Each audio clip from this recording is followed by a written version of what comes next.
Hello everyone, मैं हूं संदीप कुमार और आप देख रहे हो आपका अपना YouTube channel learn English with Sandeep sir. देखिए, आज हम ode to the west wind by PB Shelley इसके सेकंड पार्ट को डिस्कस करेंगे। आज हमारे वैज्ञानिकों ने और हमारे वैज्ञानिकों के सराहनीय और बेहतरीन प्रयासों से जो चंद्रयान-3 वो सफलतापूर्वक सक्सेसफुली लैंड कर गया चंद्रमा पर। इसके लिए सभी को जो है हार्टी कॉन्ग्रेचुलेशंस। और वैज्ञानिकों ने जिस तरीके से जो है अपने टैलेंट का परिचय देते हुए अपने टैलेंट का सारी दुनिया में स्पेस टेक्नोलॉजी के मामले में सारी दुनिया में जो है अपना लोहा मनवाया है, उनका कोटि कोटि आभार। और जो है हमें भारतीय होने पर गर्व होना चाहिए। साथियों, आज हम वेस्ट विंड के सेकंड पार्ट को डिस्कस करने जा रहे हैं। We are going to discuss the second part of the west wind.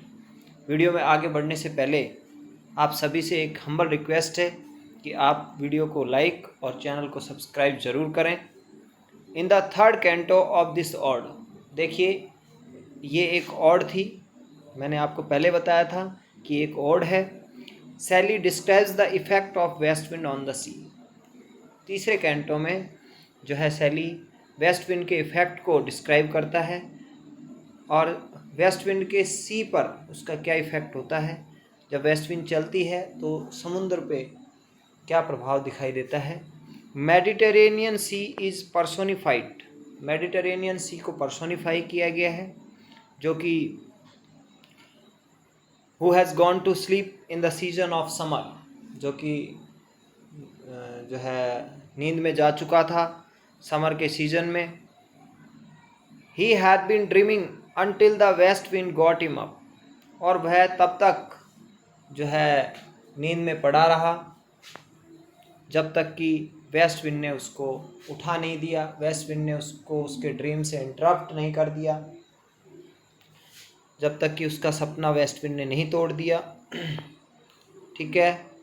The Mediterranean sea is sleeping near a pumice isle in Baiae's bay. ये बहुत ही इंपॉर्टेंट क्वेश्चन है, हालांकि हर लाइन एक क्वेश्चन हो सकती है। Okay, each line can be ask as a question. तो मेडिटेरेनियन सी कहाँ सो रहा था? देखो, नियर है पमिस आयल, पमिस आयल के करीब। पमिश होता है मतलब एक तरीके से मतलब एक ग्रे स्टोन होता है जो फॉर्म बाय लावा, जो लावा के द्वारा फॉर्म बनता है। तो देखो, ये जो क्षेत्र है मेडिटेरेनियन जो सी वाला जो क्षेत्र है, यहाँ पर क्या है, जो है वोल्केनिक इरप्शंस होते रहते हैं, ज्वालामुखी फटते रहते हैं और यहाँ अर्थक्वेक्स आते रहते हैं। तो वहाँ पर क्या होता है कि वोल्केनिक इरप्शंस से जो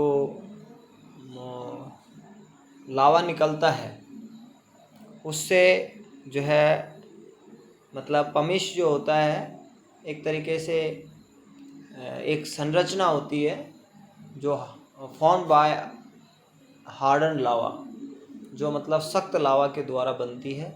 आयल आप जानते हो, आइलैंड को पमिश आइल मतलब आइल आप जानते हो आइलैंड होता है, पमिश मतलब लावा के द्वारा जो निर्मित जो आइलैंड है, मतलब an island that is formed by lava called known as pumice आइल।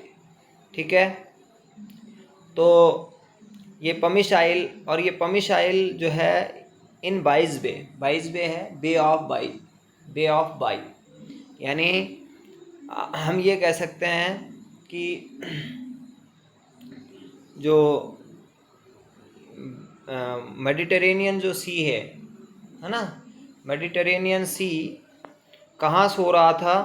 तो ये बे ऑफ बाई यानी बाई की जो खाड़ी है उसके पास पमिश आइल है। पमिसाइल के पास में ये सो रहा था। तो ये क्वेश्चन पूछा जा सकता है, बार बार पूछा गया है। ही saw in his dreams the old towers and palaces that were drowned under the sea। तो ये जो मेडिटेरियन सी को जो पर्सोनिफाई किया है पोइट ने, कहता है कि मेडिटेरेनियन सी ने देखा, ओके, अपने ड्रीम्स में क्या देखे, ओल्ड टावर्स देखे, पुराने टावर्स और महल देखे, that were drowned under the sea, जो सी में डूब गए, because of earthquakes and volcanic eruptions. किसके कारण?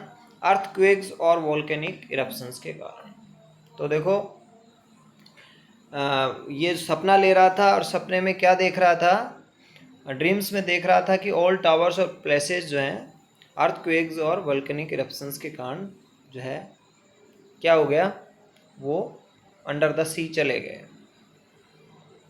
ठीक है, तो ये जो मतलब ये जो स्थान है, ठीक है, ये जो पूरा जो लोकेशन है, यहाँ पर पहले भी जो है इस तरह के स्ट्रक्चर्स खड़े करने की कोशिश की गई है, पैलेसेस वगैरह, टावर्स वगैरह, पर ये जो है अधिक टाइम तक नहीं जो है टिक पाती हैं। क्यों? क्योंकि यहाँ मैंने बताया कि volcanic eruptions, volcanoes active volcanoes हैं, सक्रिय ज्वालामुखी हैं, जो है जिनमें इरप्शंस होते रहते हैं, और ये मतलब अर्थक्वेक का भी एक मतलब प्रमुख सेंटर है।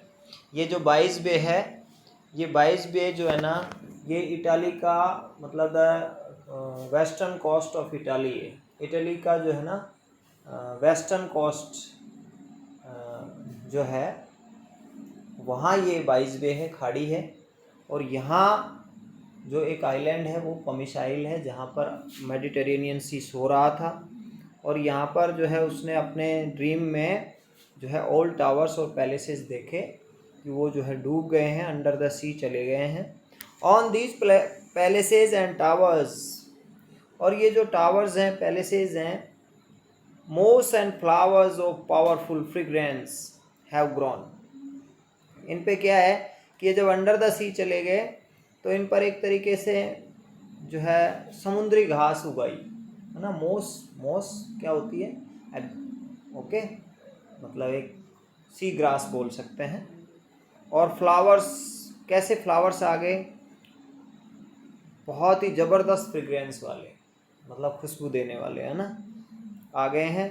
आगे, that once sense of smell fails only by imagining them. अगर हम उनको एक बार इमेजिन करें, यानी उन फ्लावर्स और जो मॉस है, फ्लावर्स ऑफ पावरफुल फ्रेग्रेंस है, यानी अंडर द सी जाने के कारण जो सी वेजिटेशन जो उन पर उगाई है, उनकी फ्रेग्रेंस को अगर हम इमेजिन करें, तो इमेजिन करने से ही, यानी केवल उनको इमेजिन करने मात्र से ही जो है हमारी सेंस ऑफ स्मेल जो है, सूंघने की जो शक्ति है, वो मतलब फेल हो जाए।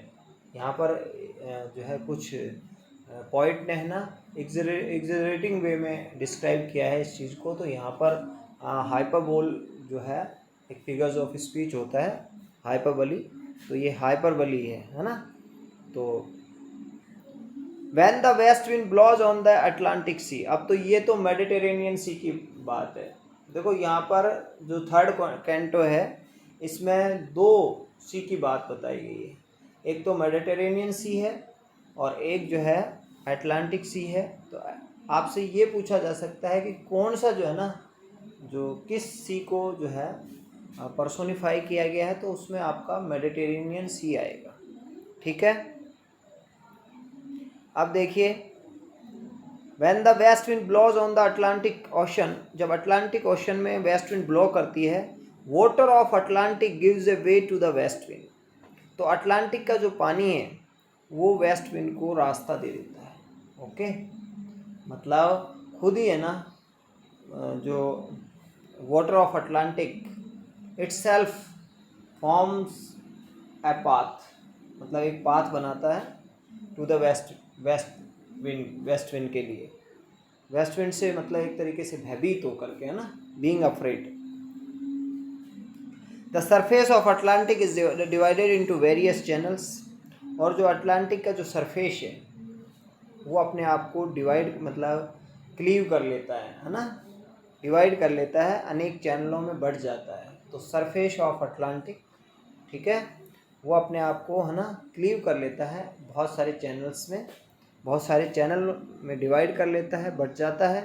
When the sea plants become aware of west winds coming. और फिर कहता है जब जो द वेजिटेशन ऑफ सी है, जब उनको पता चलता है कि वेस्ट विंड आ गई है, ओके, जब उनको वेस्ट विंड के अराइवल का पता चलता है, the arrival of west wind, तो they begin to shed their leaves. तो वो अपने लीव्स जो है ना, being afraid they begin to shed their leaves, मतलब भयभीत होकर के वो क्या करने लगते हैं, अपने लीव्स छोड़ने लगते हैं, है ना।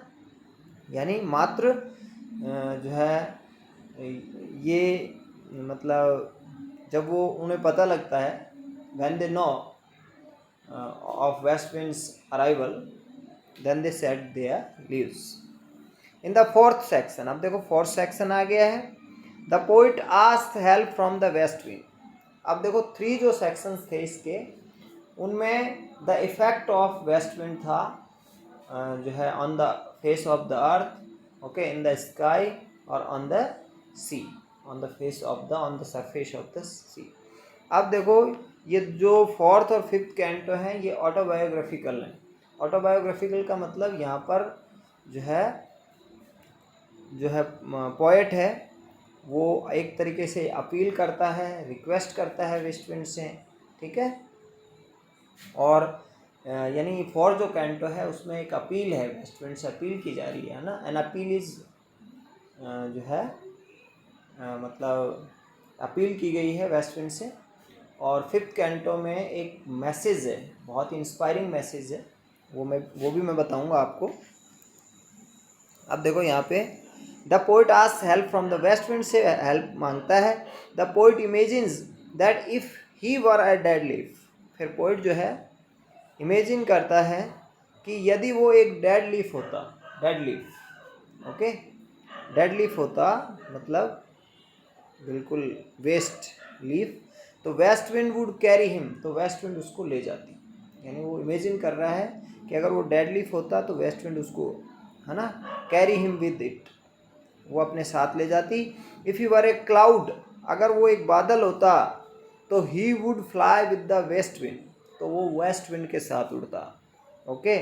If he were a wave, तो आपको याद रखना है 3 चीज़ें बताई हैं, एक तो डेड लीफ, एक जो है क्लाउड और एक वेव, है ना।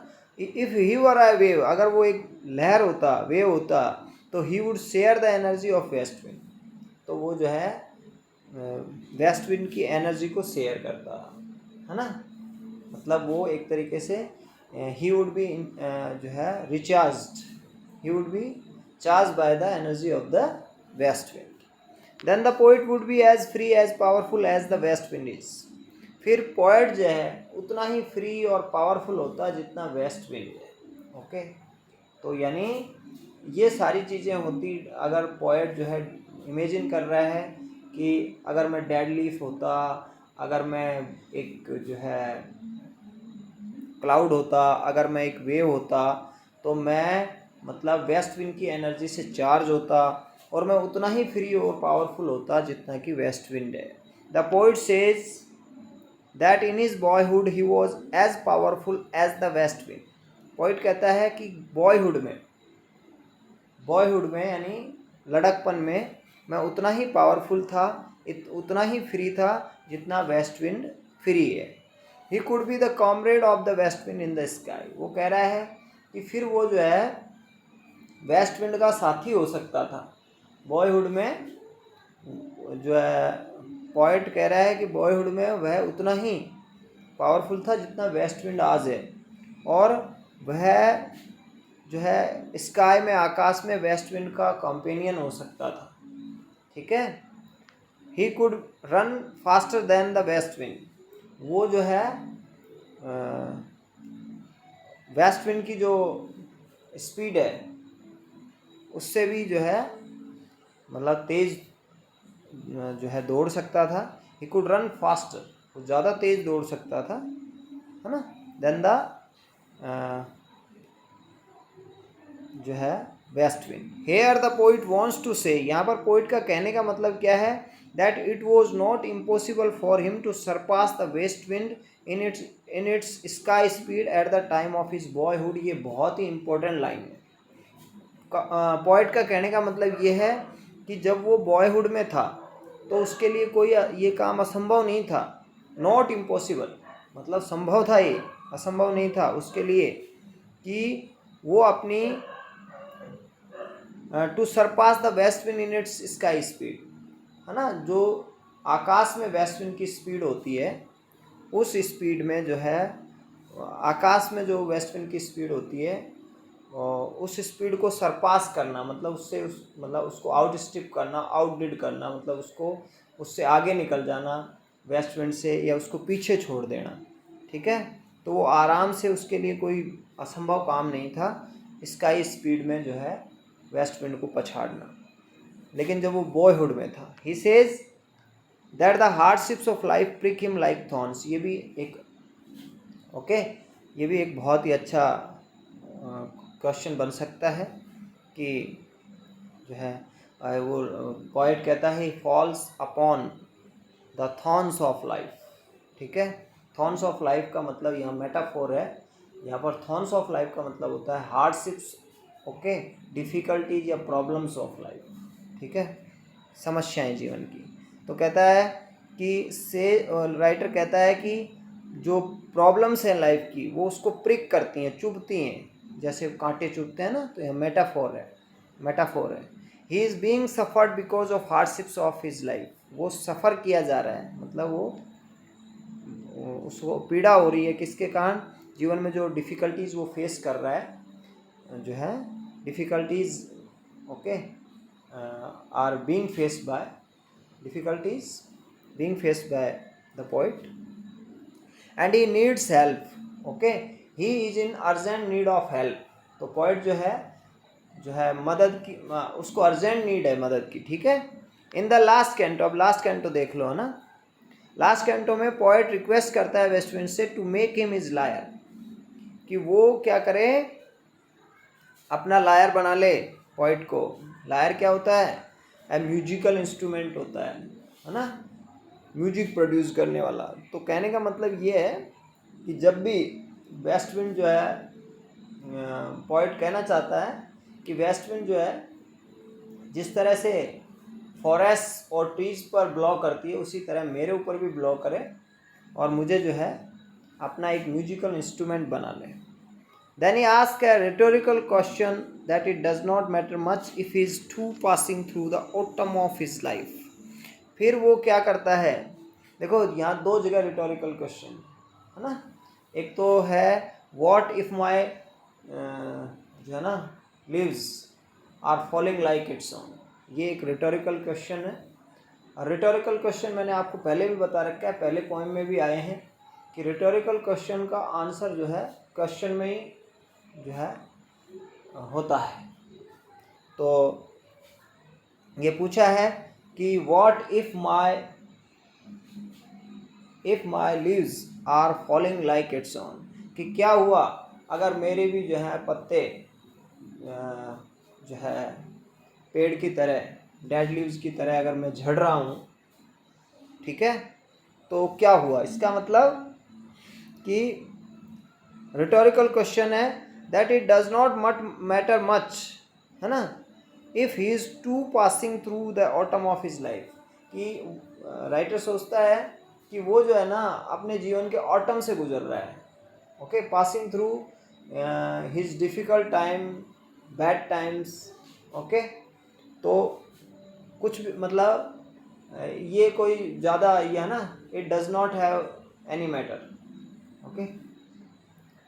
तो all his joys and enthusiasm have gone, आगे कहता है कि सारा उसका जॉय और एंथुजियाज्म जा चुका है, and his life has become dull, और उसकी लाइफ जो है डल हो गई है। इसीलिए उसने कहा है कि he is passing through his bad time. वो अपने बुरे दिनों से, इविल डेज से, है ना, he is passing through his evil days, वो अपने बुरे दिनों से गुजर रहा है, ठीक है। तो इसीलिए उसने ये लिखा कि what if my leaves are falling like its own, है ना। तो मतलब एक तरीके से यहाँ पर जो पोइट है ना वो होपफुल है, वो बता रहा है कि वो अपने बुरे दिनों से गुजर रहा है, बहुत ही बुरे दिनों से गुजर रहा है, और उसकी सारी हैप्पीनेस जा चुकी है, सारा उत्साह जा चुका है, उसकी लाइफ डल हो गई है, लेकिन फिर भी कहीं ना कहीं वो होपफुल है जीवन को लेकर के। ही says that if the west wind ब्लॉज on him और ऑन द ट्रीज, वो कहता है कि जैसे यदि वेस्ट विंड ब्लो करती है उस पर, है ना, और जैसे पेड़ों पर करती है, the music that will be produce will be sweet but with a touch of autumn. कहता है कि जब वेस्ट विंड मेरे पर ब्लो करती है या पेड़ों पर ब्लो करती है तो जो म्यूजिक प्रोड्यूस होगा वो स्वीट तो होगा, मधुर तो होगा, but with a touch of autumn या टच ऑफ सैडनेस, लेकिन वो सैडनेस का टच लिए होगा, है ना, थोड़ा सा सैडनेस लिए होगा वो music. The poet request west wind to spread his dead thoughts. फिर जो पोइट जो है वो वेस्टविंड से रिक्वेस्ट करता है कि जो थॉट्स उसके डेड हो गए हैं, लीव्स की तरह जो डेड हो गए हैं, उनको जो है compare to dead leaves and they don't have the previous spark. ये जो डेड थॉट्स हैं, उसके थॉट्स जो थॉट्स हैं उनका कंपेरिजन जो है, कंपेरिजन उसने डेड लीव से किया है, ऐसे, है ना। और उसने बताया कि उसके जो थॉट्स हैं वो don't have the previous spark, उनमें पहले जैसा जो है स्पार्क नहीं रहा, ठीक है, पहले जैसे वो प्रभावी, इन्फ्लुएंशियल नहीं रहे, इफेक्टिव नहीं रहे। But he says that his thoughts are still capable giving birth to a new era. लेकिन वो कहता है कि उसके थॉट्स में अभी भी जो है, उसके थॉट्स अभी भी जो है कैपेबल हैं, है ना, उनमें क्षमता है।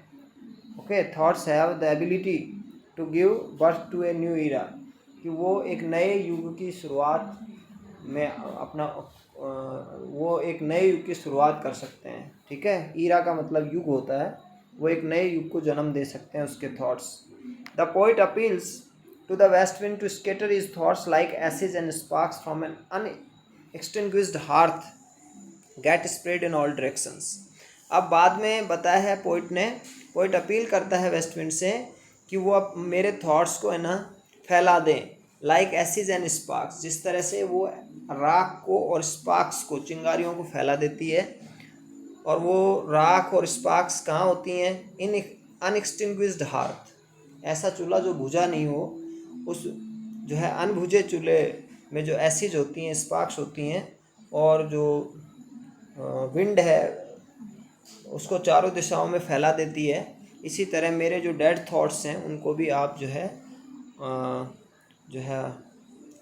ओवर द वर्ल्ड जो है स्प्रेड कर दें, फैला दें। The poet request west wind to be his trumpet. और फिर पोइट लास्ट में वेस्ट विंड से रिक्वेस्ट करता है कि वो उसका ट्रम्पेट बन जाए, और वो चाहता है वेस्ट विंड से conveying his prophecy to the world, कि वो उसकी प्रोफेसी को वर्ल्ड में कन्वे कर दे, यानी उसकी भविष्यवाणी को जो है पूरे ब्रह्मांड में, पूरे यूनिवर्स में फैला दे, घोषणा कर दे। Okay, the poem ends with the note of optimism. ये जो पोएम है ये एक नोट के साथ ख़त्म होती है, और वो नोट कैसा है? ऑप्टिमिज्म का मतलब आशावादिता का। यहाँ पर पोएम जो है होपफुल है। क्या कहता है poem? The poet says that the pains and the sufferings are definitely followed by the happiness and joys. Poet last में कहता है, रिटोरिकल क्वेश्चन करता है, कहता है if winter comes can spring be far behind, कि अगर विंटर आ गई है तो क्या स्प्रिंग नहीं आएगी, यानी वो स्प्रिंग भी आएगी, ठीक है। तो होपफुल है, ये होपफुल जो है ये होपफुलनेस को दिखाता है पोइट की, कि पोइट होपफुल है और पोइट आशावादी है इस बात को लेकर के कि अगर अभी सफरिंग्स का समय चल रहा है और अभी डिफ़िकल्टीज़ फेस कर रहा हूँ, तो निश्चित रूप से जॉयज़ और हैप्पीनेस भी आएगी। और जितनी भी मिजरीज़ हैं, ओके, जितनी भी इविल्स हैं, वो निश्चित रूप से are followed by perfect happiness. उसके बाद में मतलब दुखों के बाद निश्चित रूप से डेफिनेटली सुख आते हैं। तो ये आपके पोएम थी। आशा करता हूँ कि आपको भली भांति अच्छे से इसको समझ में आई होगी। अगर आपको अच्छे से ये कॉम्प्रीहेंड हो रही है तो आप वीडियो को लाइक ज़रूर करें, चैनल को सब्सक्राइब करें, चैनल को सब्सक्राइब करना ना भूलें। हालांकि लाइक से होता कुछ नहीं है, बस एक हम इंस्पायर होते हैं और मोटिवेट होते हैं और आपके लिए आगे से आगे नई वीडियो लेकर के आते हैं। जितनी हमसे हेल्प हो सकती है उतनी हेल्प करने की सोचते हैं। चैनल को सब्सक्राइब करेंगे तो मोटिवेशन मिलता है कि हमारे इतने सब्सक्राइबर हो गए हैं, तो एक सुकून वाली बात है। ओके, तो थैंक यू वेरी मच। मिलते हैं नेक्स्ट वीडियो में, तब तक के लिए बहुत बहुत धन्यवाद। Have a nice day.